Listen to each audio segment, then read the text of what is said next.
यहाँ कौन है जो सफल होना नहीं चाहता है?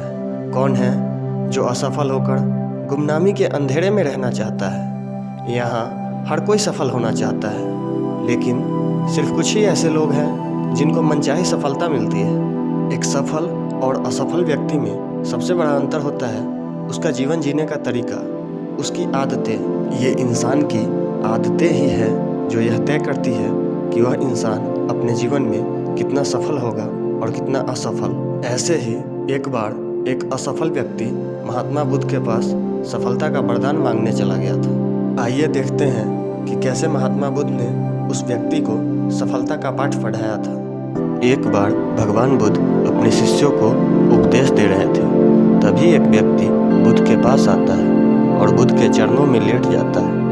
वह बुद्ध से कहता है, हे बुद्ध, मैं अपने जीवन से बहुत दुखी हूँ। मुझे किसी भी कार्य में सफलता नहीं मिलती है। मैं जो भी कार्य करता हूँ उसमें असफल रह जाता हूँ। कृपया करके आप मुझे सफलता का वरदान दीजिए जिससे मैं अपने जीवन में सफलता प्राप्त कर सकूं। बुद्ध उस व्यक्ति की सारी बातें ध्यान से सुनते हैं और कहते हैं, थोड़ी देर बाद तुम मुझसे एकांत में मिलना। उपदेश देने के बाद जब बुद्ध अपनी कुटिया में जाते हैं तब वह व्यक्ति दोनों हाथ जोड़कर बुद्ध के सामने जाता है। बुद्ध उस व्यक्ति से कहते हैं, अगर तुम्हें सफलता का वरदान चाहिए तो तुम्हें मेरा एक कार्य करना होगा। वह व्यक्ति कहता है, भंते, आप आदेश दीजिए, मैं वह कार्य अवश्य करूँगा। तब बुद्ध कहते हैं, कुछ दिनों में बारिश का मौसम आने वाला है और इस कुटिया में कई छेद हो चुके हैं, जिससे बारिश के दौरान इस कुटिया में बारिश का पानी टपकने लगेगा।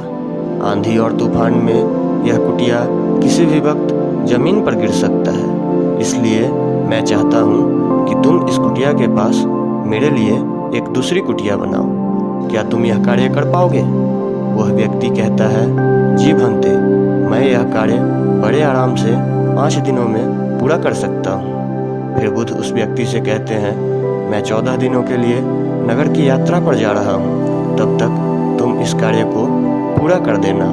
इतना कहकर बुद्ध यात्रा के लिए निकल जाते हैं। वह व्यक्ति यह सोचकर बहुत खुश होता है कि एक छोटा सा कार्य करके उसे सफलता का वरदान मिल जाएगा, जिससे वह अपने जीवन में सफल हो पाएगा।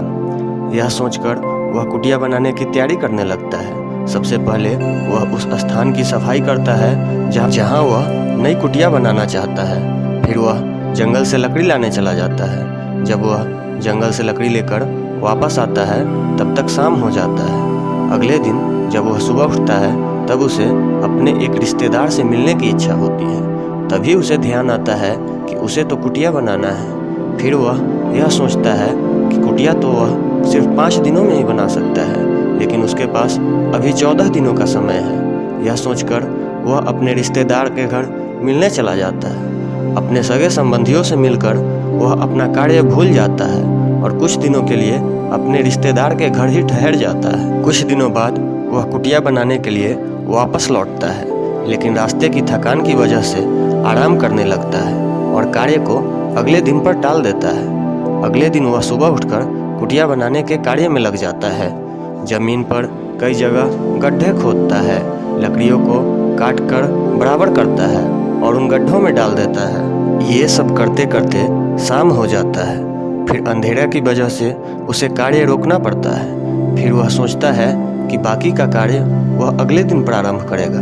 अगले दिन सुबह सुबह जब वह नदी के किनारे स्नान करने जाता है तो वहाँ कुछ लोगों से बात करके उसे पता चलता है कि गांव में नाटक मंडली आई हुई है जो बड़ा ही रोचक नाटक दिखा रही है। स्नान करके वह सीधे गांव में नाटक देखने चला जाता है।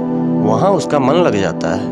वह नाटक देखने के लिए 2 दिन गांव में ही रुक जाता है। 2 दिन बाद वह कुटिया बनाने के लिए वापस लौटता है, लेकिन आलस की वजह से वह उस दिन कार्य नहीं करता है और अगले दिन पर टाल देता है। अगले दिन जब उसे यह एहसास होता है कि कार्य को पूरा करने के लिए उसके पास सिर्फ 2 से 3 दिन बचे हैं, तब उसे चिंता होने लगता है कि बुद्ध के आने से पहले वह कार्य को पूरा कर पाएगा या नहीं, उसे सफलता का वरदान मिलेगा या नहीं।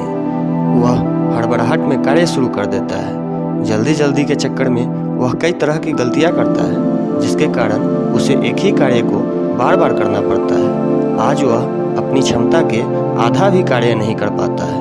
अगले दिन सुबह जल्दी उठकर फिर से कार्य में लग जाता है, लेकिन चिंता और भय के कारण उससे कोई भी कार्य सही से नहीं हो पाता है। हड़बड़ाहट की वजह से उसे कई बार चोट भी लगता है। इसी तरह पूरा दिन बीत जाता है और उससे कोई भी कार्य ढंग से नहीं होता है। हताशा की वजह से वह जल्दी थक जाता है और हार मान लेता है। इस तरह 14 दिन बीत जाते हैं और वह कुटिया नहीं बना पाता है। अगले दिन सुबह बुध वापस आते हैं तो वह बुध के चरणों में गिर जाता है और बुध से माफ़ी मांगने लगता है। माफ़ी मांगते मांगते वह सारी बातें बुध को बताता है। बुध उसकी बातों को सुनकर मुस्कुराते हैं और कहते हैं, परेशान मत हो, मैं तुम्हें अभी भी सफलता का वरदान दूंगा, लेकिन यह कोई मंत्र नहीं है जिसके जाप से तुम्हें सफलता मिलेगी। यह जीवन की कुछ आदतें हैं जो एक इंसान को सफल या असफल बनाता है। तुम्हारी असफलता का कारण है तुम्हारा आलस, कार्य को